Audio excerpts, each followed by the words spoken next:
Sir देख लीजिए। चलो अब आज आपको रिलेटिव का एक आप लोग का स्टैंडर्ड फॉर्म दे रहे हैं, वो है kinematical equation in relative form. जैसे अभी तक हम लोग जो पढ़े थे वो काइनेमेटिकल इक्वेशन पढ़े थे, S equal to u t plus half a t square, V equal to u plus a t v square is equal to u square plus 2a। और आपको पता है ना काइनेमेटिकल इक्वेशन का यूज कहाँ करते हैं? व्हेन एक्सेलरेशन इज कांस्टेंट, मालूम है ना? When acceleration is constant. Clear? तो हमने वहां पे एक फॉर्मूला बताया था, V equal to u plus a t, S equal to u t plus half a t square, V square is equal to u square plus 2a। Clear? आज हम आपको बता रहे हैं उसी का रिलेटिव फॉर्म। तो हेडिंग दो, kinematical equation, kinematical equation, kinematical equation in relative form, kinematical equation in relative form, kinematical equation in relative form. कौन सा फॉर्म? Relative form. क्लियर? बाबू ध्यान देना यहां पर, जैसे हम लोग पढ़े हैं ना, V equal to u plus a t, पढ़े हैं ना? V equal to u plus a t, ये काइनेमेटिकल इक्वेशन था। और आप जानते हो कि इसमें एक्सेलरेशन जो होता है वो क्या होता है? कांस्टेंट होता है, यानी for uniformly accelerated motion, uniformly accelerated motion. तो यहाँ रिलेटिव फॉर्म है, तो यहाँ लिखा जाता है V relative is equal to u relative plus a relative into t, a relative into t. Clear? और रिलेटिव डैडी जानते हो ना, V1 माइनस V2 या V2 minus V1, V2 minus V1 या V1 माइनस V2। यहाँ पे आप V1 माइनस V2 लिखो या V2 माइनस V1 लिखो, कोई फर्क पड़ता नहीं है। हाँ, ध्यान ये रखना कि यहाँ पर क्या होगा कि अगर हम यहाँ V1 माइनस V2 लिखे हैं तो यहाँ भी होना चाहिए U1 minus U2, U1 minus U2 plus A1 minus A2 into T। Clear? और अगर हम लिखे हैं V2 minus V1, V2 minus V1, तो यहां लिखाएगा आपका U2 minus U1 plus A2 minus A1 into कितना? T। क्लियर है? कोई दिक्कत? तो ये आपका हो गया है ना kinematical equation in relative form, in relative form. Second case क्या कहता है यहां पर? सेकेंड केस क्या कहता है कि आप लोग पढ़े S equal to u t plus, है ना? तो S is equal to u t plus half a t square, पढ़े हो ना? तो इसको ऐसे भी लिखते हैं, S relative is equal to u relative t plus half a relative t square, a relative. तो यहां से भी क्वेश्चन बनेगा, लेकिन ये उतना हाई लेवल का क्वेश्चन नहीं। यहाँ पे एक इसका एक तरीका और पढ़े थे, याद कीजिए, हमने शायद आपको बताया था R equal to r nought plus u t plus half, sorry u t plus half a t square. बताया था या नहीं बताया था? यानी ऐसे देखोगे इसका मतलब नहीं बताया था। चलो अच्छी बात है, यही बात होता है। देखो याद आ जाएगा कि बताया थे नहीं। x बराबर आप पढ़े हो ना, यू टी प्लस ये बताए,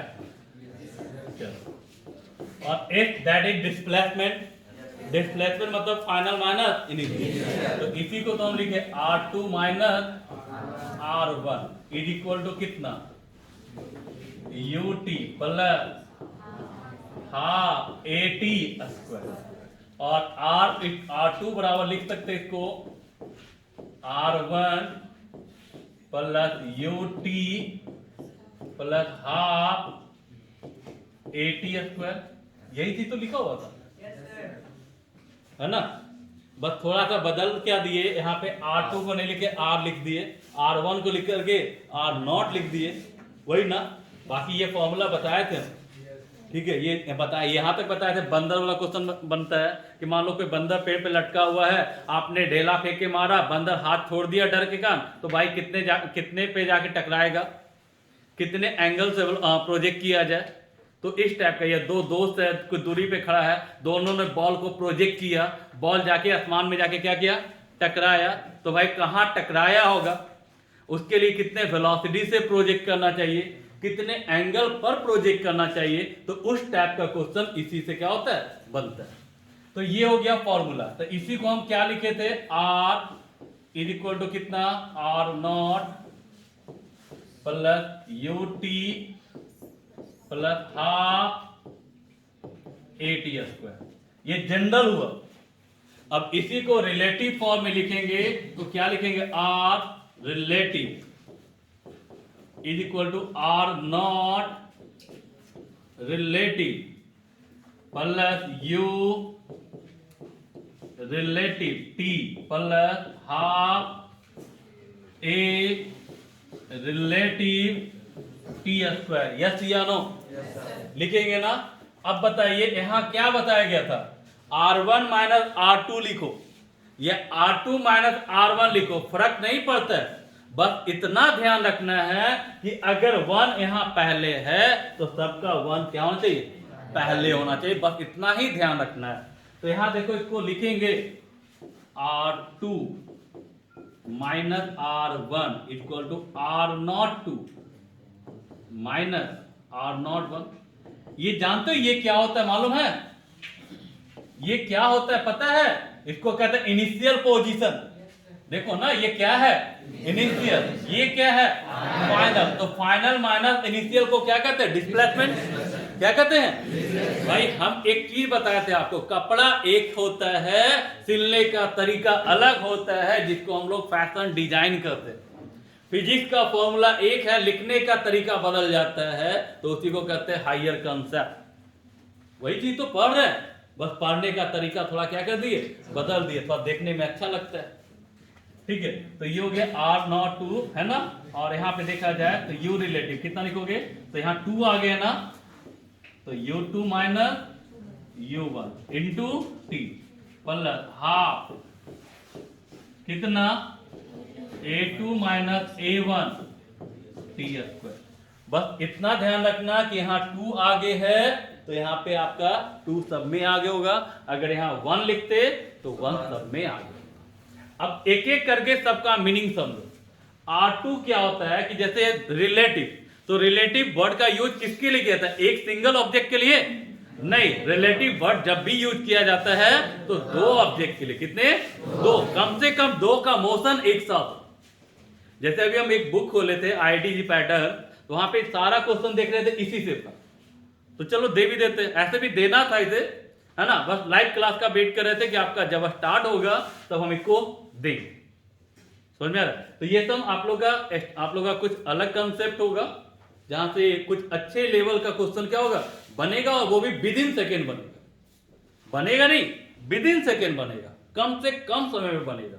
तो यहां देखो R2 क्या होता है, जैसे 2 पार्टिकल को प्रोजेक्ट किया तो दूसरे का फाइनल पोजीशन, पहले का फाइनल पोजीशन।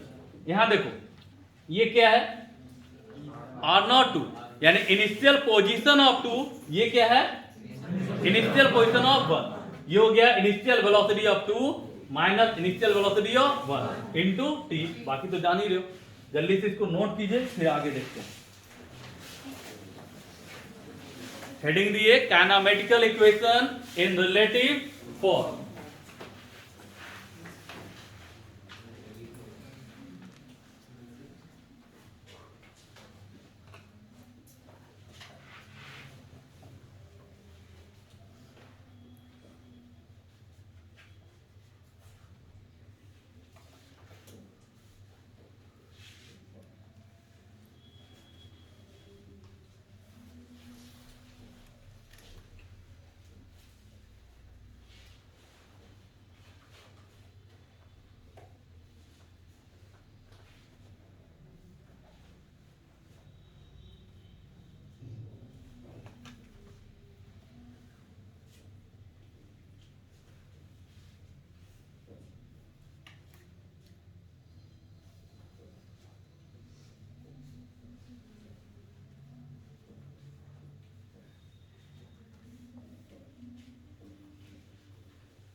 हो गया।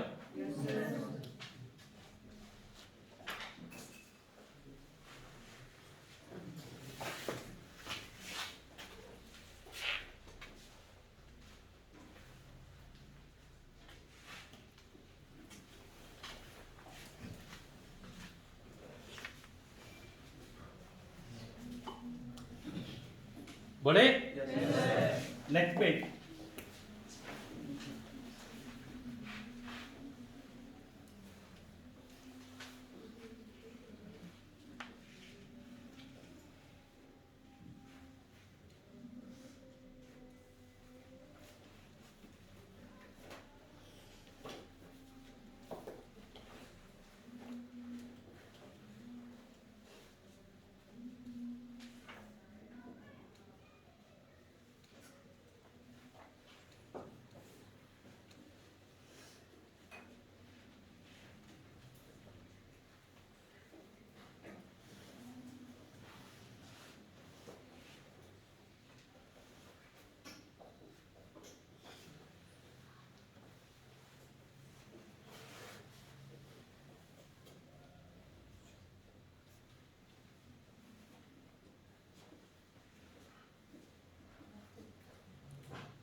देखने में खूबसूरत लगता है ना?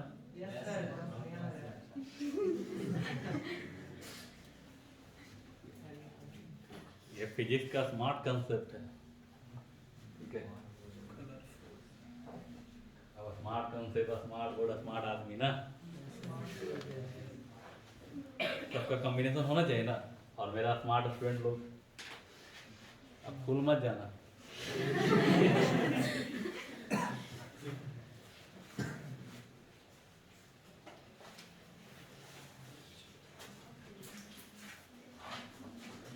चलिए बढ़े आगे। अब यहां से कुछ पॉइंट है बाबू जो याद रखना है।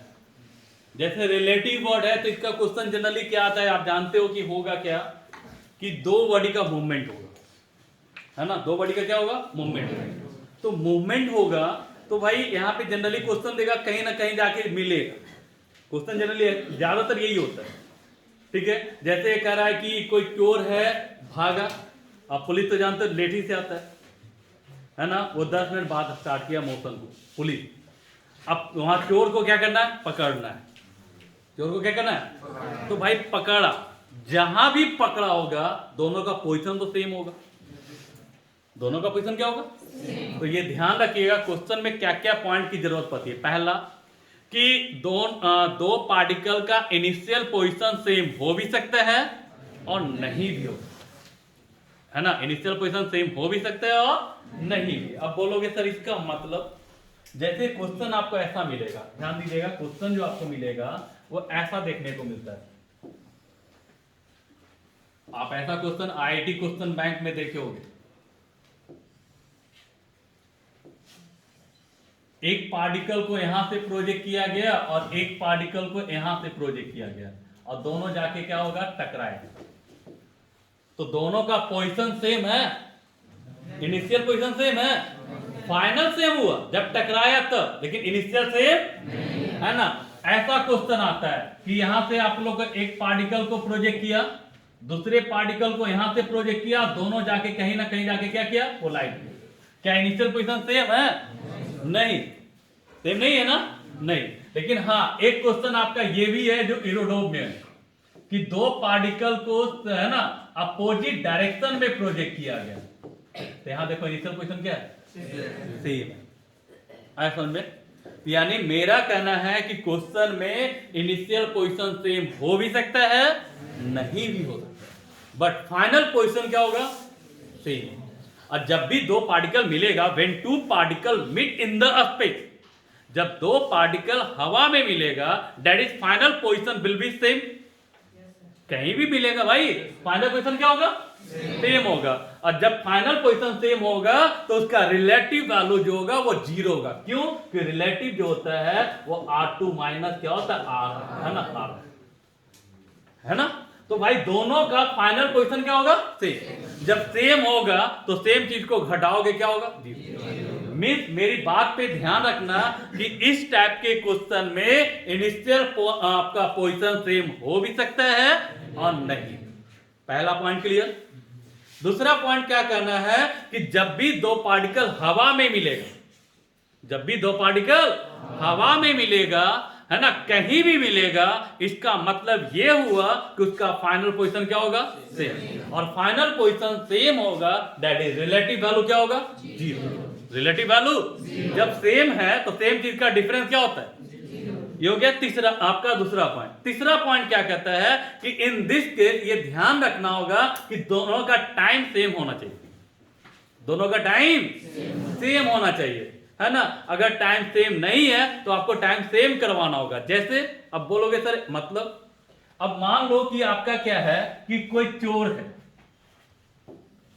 अब वो चोरी करके निकल दिया। मान लो यहां से आपका कोई दुकान है, यहां से चोरी करके वो निकल दिया, है ना। पुलिस यहां पे पहुंचा भाई आराम से, नहीं वो आराम से पहुंचा भाई, ये पहुंचा है और चोरी आपका चोर जो था वो चोरी करके निकल गया।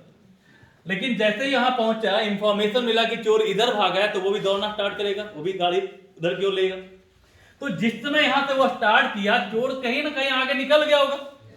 अब हम मोशन को कंसीडर कहां से करेंगे? यहां से, जब दोनों का मोशन क्या हो? एक साथ, दोनों का मोशन। जब टाइम को सेम लेकर के अगर आप क्वेश्चन बनाते हो तो क्वेश्चन आसान होता है। वो क्वेश्चन क्या होता है? आसान। अब कोई बच्चा बोलेगा सर कि मान लो ये, जैसे ये पहले आपको 10 आप लोग का मान लो मूव किया और 10 मिनट बाद यहां पहुंचा, तो इसके लिए जो टाइमिंग होगा वो t+10 हो जाएगा। t+10। अगर हम इसका टाइमिंग t मानेंगे तो ये कितना समय लेगा उसके लिए? t+10। लेकिन टाइम को क्या रखेंगे? सेम। टाइम को क्या रखेंगे? सेम। यानी ध्यान रखना फिर से एक बार, इसका क्वेश्चन पहला इनिशियल पोजीशन सेम हो भी सकता है, नहीं। दूसरा जहां भी मिलेगा दोनों का फाइनल पोजीशन रिलेटिव वैल्यू, और ये ध्यान रखना है कि इसमें टाइमिंग क्या होना चाहिए? सेम होना चाहिए। टाइमिंग क्या होना चाहिए? सेम होना चाहिए। तो क्वेश्चन आपका क्या होगा? बन जाएगा। और इसका बहुत सारे टाइप का क्वेश्चन क्या होता है?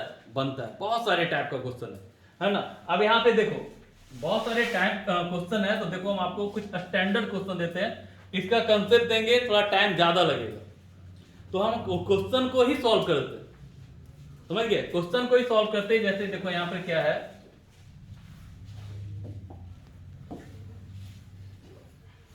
इसका क्वेश्चन हम आपको देंगे, कंसेप्ट दे दिए तो क्वेश्चन भी देंगे। जैसे देखिए अभी हम लोग एक क्वेश्चन देख रहे थे बुक में। क्वेश्चन है कि ए पार्टिकल इज प्रोजेक्टेड, फिगर आपको दिया, फिगर से क्लियर करते हैं। ए यहां से किसी पार्टिकल को प्रोजेक्ट किया गया √2u से, √2u से at an angle 45 degree, at an angle 45 degree, है ना। और यहां आपका दूसरा पार्टिकल है आपका B, जिसको प्रोजेक्ट किया गया है C, है ना, और एट एन एंगल कितना? 60 डिग्री। कितना डिग्री? 60 डिग्री। तो क्वेश्चन दे रहा है आपका ए particle is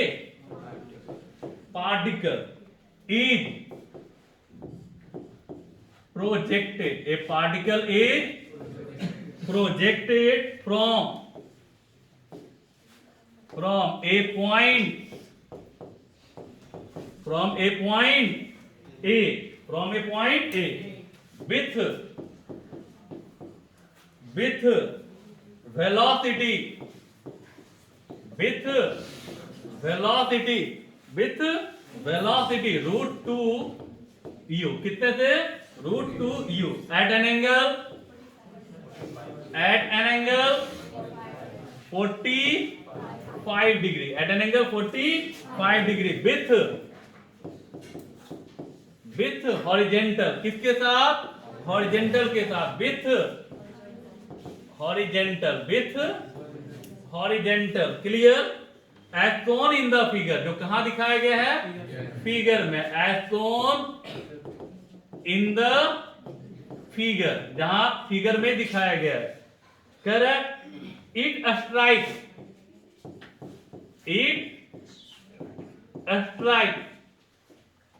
the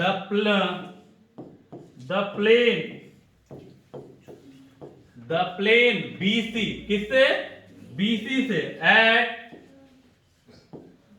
eight right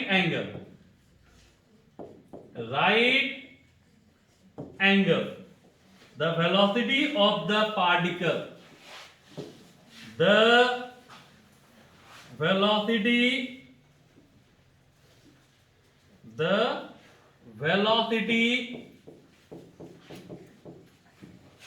of the velocity of the particle, the velocity of the particle at the time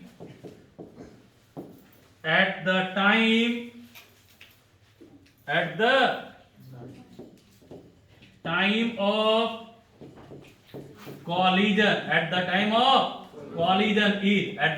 collision, is, जल्दी से क्वेश्चन नोट कीजिए।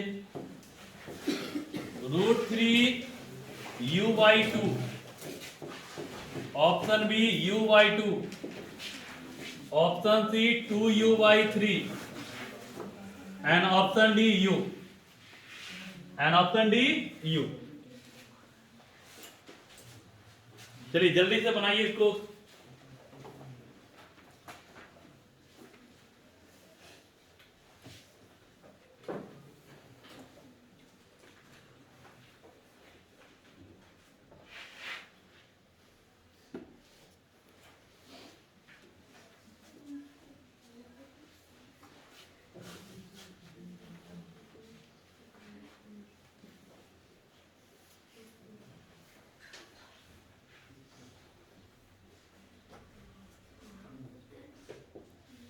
चलिए आवाज नहीं, जल्दी से इसको नोट कीजिए।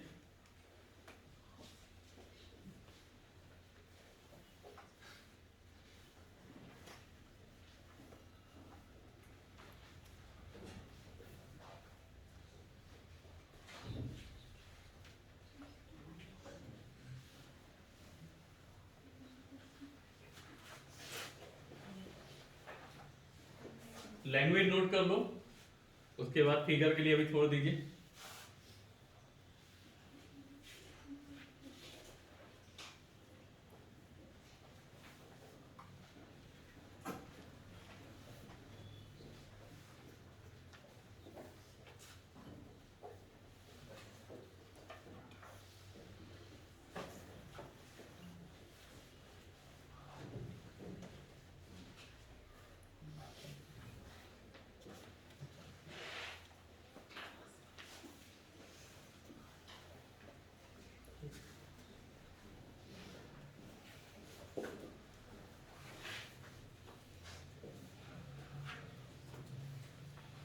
हो गया बब्बू? अब ये क्वेश्चन कैसा दिख रहा है? बहुत आसान है ना? बहुत आसान दिख रहा है ना? चलिए, लग रहा है कि ठगने वाला क्वेश्चन है। देखो यहाँ पे क्वेश्चन क्या कर रहा है कि दो पार्टिकल को प्रोजेक्ट किया जा रहा है। एक को 45 एंगल पर कितने स्पीड के साथ?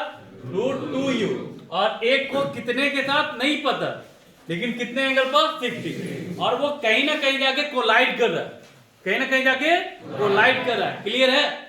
चलिए अब इसको हम लोग क्या करते हैं,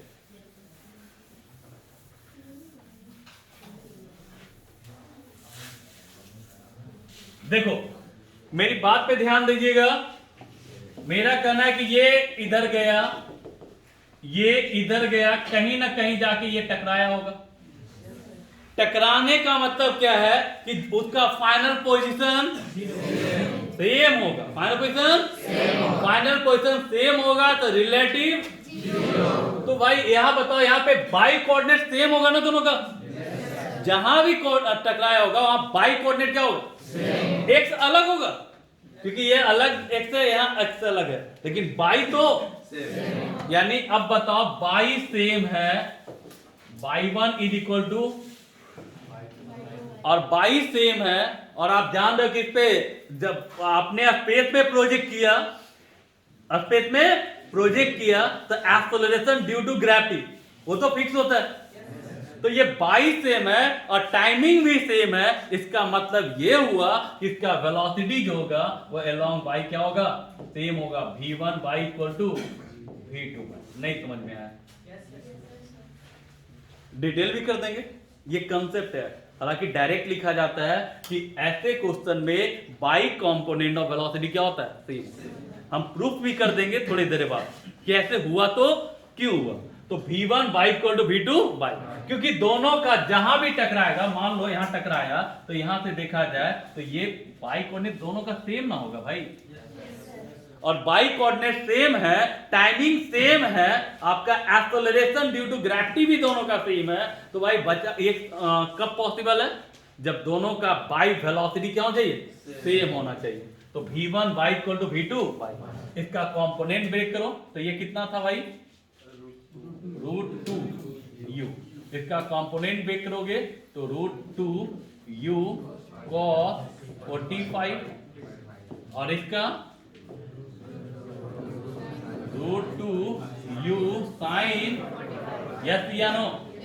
और यहां पे इसका कंपोनेंट ब्रेक करोगे तो नहीं पता इसका वेलोसिटी कितना, तो v, तो इधर आपका कितना v cos 60 और इधर v sin, और दोनों का बाई कंपोनेंट वेलोसिटी क्या होना चाहिए, सेम होना चाहिए। तो सेम कर दो तो कितना हो जाएगा आप बताओ, कितना हो जाएगा आप बताओ, √2u sin 45 बराबर v sin 60, v sin, तो बताइए √2u sin 45 1 by √2, v sin 60 √3 by, अब लगता है √2 से √2, v बराबर कितना हो जाएगा 2 बाई √3 इंटू आपका u, 2 बाई √3 इंटू u है कहीं पे बना, बहुत खतरनाक। इसको कहते हैं कंसेप्चुअल टाइप क्वेश्चन, समझ में आ रहा है। हाँ, अब आपके माइंड में ये क्वेश्चन उठ रहा होगा कि सर ये हुआ तो कैसे हुआ, क्या हमको रटना पड़ेगा? नहीं बाबू, रटना क्या है, फिजिक्स में रटना क्या है, वो भी हमारे पास। तो v1 बाई इक्वल टू हमने बताया v2 बाई, बताया ना, लेकिन ये कब बताया कि y1 इक्वल टू क्या हो, चलो हम इसको डिटेल करते हैं। तो इसको लिखेंगे u1 by T plus half a1 by, तो जान ही रहे एक्सलेशन ड्यू टू ग्रेविटी लगेगा, या लिख ही देते a1 बाई टी स्क्वायर, या ऐसा करे इससे बढ़िया कि इसको जी ही लिख दे, नहीं क्या लिख दे, जी। तो ये हो गया आपका कितना, सॉरी ये हो जाएगा आपका, देखो तो ये हो जाएगा जी, और माइनस में कोई दिक्कत है, चलिए इसी ढंग से इसका बताइए u2 बाई टी और माइनस हाफ dt स्क्वायर। देखो ये दोनों वैल्यू सेम है ना, और दोनों माइनस में है, इसका मतलब ये दोनों कट जाएगा, बचेगा कितना, तो u1 बाई टी बराबर u2 बाई टी, टाइम दोनों का क्या सेम है ना, तो u1 by is equal to कितना u2, यही तो कंसेप्ट हम लिखे हैं। इनिशियल वेलोसिटी दोनों का है ना, बाई कोऑर्डिनेट दोनों का क्या होना चाहिए, सेम होना चाहिए, है ना, क्यों, क्योंकि वो जाके क्या किया, टकराया। आया समझ में, कैन यू गो डॉट, चल तो नोट कीजिए इसको।